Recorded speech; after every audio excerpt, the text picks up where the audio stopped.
अच्छा, तो आज का जो हमारा टॉपिक है वो है analysis of variance. Analysis of variance क्या होता है? ये एक्चुअली आपके जो डिफरेंट वेरिएंस है, एक्सप्लेन वेरिएशन, अनएक्सप्लेन वेरिएशन, इनके एनालिसिस को कहते हैं, ठीक है। और ये क्या होता है अभी इसको हम देख लेते हैं। तो overall explanatory power of the entire regression can be tested with analysis of variance, ठीक है। तो जो आपका जो रिग्रेशन आपने किया उसका जो एंटायर उसकी एक्सप्लेनेटरी पावर है कि क्या आपका जो रिग्रेशन है वो कितने अच्छे तरीके से आपके जो इंडिपेंडेंट वेरिएबल हैं वो वेरिएशन जो है आपके डिपेंडेंट वेरिएबल की वेरिएशन को कितने अच्छे तरीके से कितने परसेंट वो उसको एक्सप्लेन कर रहे हैं, वो आपको ये एनालिसिस ऑफ वेरिएंस से पता चलेगा, ठीक है। इसके लिए आप जो टेस्ट इस्तेमाल करते हैं वो एफ टेस्ट है। और ये आप मल्टीपल रिग्रेशन जो होती है ना, मल्टीपल रिग्रेशन जिसमें एक से ज़्यादा कोफिशिएंट्स होते हैं, एक से ज़्यादा इंडिपेंडेंट वेरिएबल्स होते हैं, उसमें आप इस्तेमाल करते हैं, ठीक है। तो इसमें आप एफ टेस्ट इस्तेमाल करते हैं। एफ टेस्ट के लिए आपके पास जो दो आपके हाइपोथेसिस होते हैं, एक वही होता है एच नॉट आपका होता है कि जो आपके बीटाज हैं, beta not, beta one, beta to. Beta not आपका स्लोप कोफिशिएंट होता है, बीटा वन आपका बीटा नॉट आपका इंटरसेप्ट होता है, बीटा वन और बीटा टू आपके स्लोप कोफिशिएंट्स होते हैं। बीटा वन आपको बताता है कि आपके x1 इसको y को आपका x1 जो है आपका इंडिपेंडेंट वेरिएबल वो आपके डिपेंडेंट वेरिएबल y को कैसे इफेक्ट करता है, और बीटा टू आपको बताता है कि आपका जो सेकंड इंडिपेंडेंट वेरिएबल ये कैसे इफेक्ट करता है। एच नॉट कहता है कि beta not is equal beta one, beta two, ये तमाम हैट्स जो हैं they are equal to zero.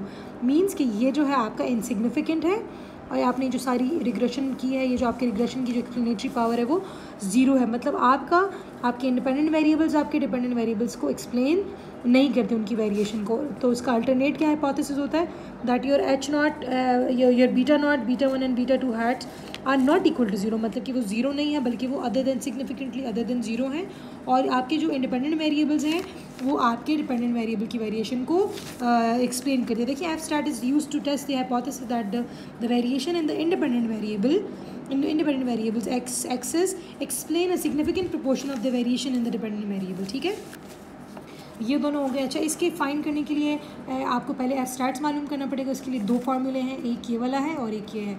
इसमें आप क्या करते हैं कि जो explain variation divided by k-1 एक डिग्री ऑफ फ्रीडम है फॉर न्यूमरेटर, और फिर divided by unexplained variation divided by n- के second degree of freedom for denominator, ठीक है। एक्सप्लेन वेरिएशन आपको पता है कि इसका ये फार्मूला है कि जो आपने एक्सप्लेन किया जितनी वेरिएशन, जो आपका YT है एस्टिमेटेड YT, और जो आपका y का जो आपका मीन है इसमें कितना डिफरेंस है उसका स्क्वायर और उसका सम ले लेते हैं आप। और फिर आपका अनएक्सप्लेन वेरिएशन ये है कि जो एक्चुअल YT है और जो आपने एस्टिमेटेड YT है इन दोनों का क्या डिफरेंस है और इसका स्क्वायर और फिर उनका सम। आप इनको यहाँ पे इसकी वैल्यूज़ पुट करेंगे, डिवाइड करेंगे तो आपके पास एफ स्टैट की वैल्यू आ जाएगी जिसको आप एफ कैलकुलेटेड कहते हैं। या इसका दूसरा तरीका ये है कि आप इसको आर स्क्वायर के थ्रू आप इसको सॉल्व करें। आपको पता है आर स्क्वायर भी आपका जो है डिग्री, ये जो है आपको कोफिशिएंट ऑफ डिटर्मिनेशन होता है, और ये भी आपको क्या बताता है कि कितना एक्सप्लेन्ड वेरिएशन है, कितनी अनएक्सप्लेन्ड वेरिएशन है। तो आर स्क्वायर जितना होता है वो आपकी एक्सप्लेन्ड वेरिएशन होती है।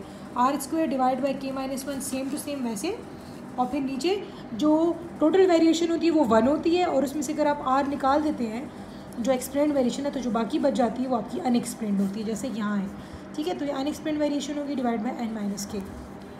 जब आप ये सॉल्व करते हैं तो यू गेट एफ, ठीक है। आपके पास एफ कैलकुलेटेड की वैल्यू आ जाती है। अब आती है जब एफ कैलकुलेटेड की वैल्यू, तो देखिए ये उन्होंने बताया हुआ है कि आपकी एफ कैलकुलेटेड की वैल्यू आ गई है 46.61, जो पीछे हम एग्जांपल लेके चल रहे हैं उसके अकॉर्डिंग, और ये आर स्क्वायर की वैल्यू के अकॉर्डिंग, ठीक है।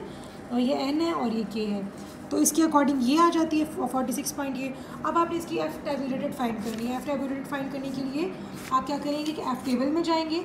एफ टेबल दो किस्म के होते हैं, एक 1% सिग्निफिकेंस लेवल होता है और एक 5% सिग्निफिकेंस लेवल होता है। जो भी आपने चूज़ करना है वो आप चूज़ कर लेते हैं। उसके बाद आप 2 डिग्रीज ऑफ फ्रीडम होते हैं। एक डिग्री ऑफ फ्रीडम होता है न्यूमरेटर का, जो कि आप इस तरह से ऊपर कॉलम्स में देखते हैं, रो में देखते हैं, और फिर कॉलम में आप क्या देखते हैं, आप उसमें ये वाला डिग्री ऑफ फ्रीडम देखते हैं। तो ऊपर आप देखते हैं k-1, अगर आपका k3 है -1 तो मतलब 2 आपने ऊपर देखना है, और n अगर आपका 10 है और k आपका 3 है तो 7 आपने नीचे देखना है, ठीक है।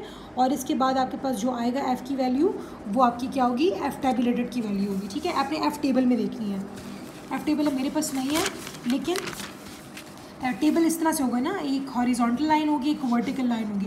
हॉरिजॉन्टल आपके पास रोज़ हैं, उन रो में आपने 2 को देखना है, n-1 को, k-1 को, जो कि 2 है। 2 तक जाना है, फिर नीचे आना है, और यहाँ पे आपने क्या देखना है, वर्टिकल में आपने n-k देखना है जो कि 7 है। फॉर एग्जांपल आप 7 पे आएंगे, और फिर जहाँ पे ये दोनों कंबाइन होते हैं वो आपका क्या होगा, एफ टैबुलेटेड होगा। आपको पता है कि एफ टैबुलेटेड, ठीक है, देखिए मैंने लिखा हुआ है टैबुलेटेड के लिए k-1 फॉर न्यूमरेटर और n- के आपने डिनोमिनेटर में देखना है, और आप क्या कर लेंगे आराम से आपके पास वो नंबर आ जाएगा। अच्छा, अब यहाँ पे जो नंबर्स हैं तो उसके अकॉर्डिंग हमारा जो वैल्यू आई है वो हमारी आती है ऑलमोस्ट 4.74। जब आप एफ टैबुलेटेड को जाके ढूंढेंगे ना 2 और 7 में, तो आपके पास जो वैल्यू आएगी वो आएगी 4.72 इन 5% लेवल ऑफ सिग्निफिकेंस, मतलब 95% आप कॉन्फिडेंस लेवल के साथ आप ये बात करेंगे। तो अब आप देखेंगे फिर आप क्या करेंगे, आप एफ कैलकुलेटेड और एफ टैबुलेटेड को कंपेयर करेंगे। आपका एफ कैलकुलेटेड आपका 46 था और एफ टैबुलेटेड आपका क्या आ रहा है 4.7। तो आपको पता है when your F calculated is greater than your F tabulated तो यू रिजेक्ट H0, आप H0 को रिजेक्ट कर देते हैं, ठीक है। H0 आपका क्या है कि all of these are zero, इसका मतलब है कि ये इनसिग्निफिकेंट नहीं है, बल्कि these are significantly other than zero and these are significantly, मतलब x1 x2 and your beta जो आपका कांस्टेंट है, इंटरसेप्ट जो आपका इंटरसेप्ट है, all of these are significantly other than zero, जो कि क्या है आपके पास 17.9, 1.8 और 1.9, मतलब these are significant and all of these are significant variables, ठीक है। तो this is how we explain the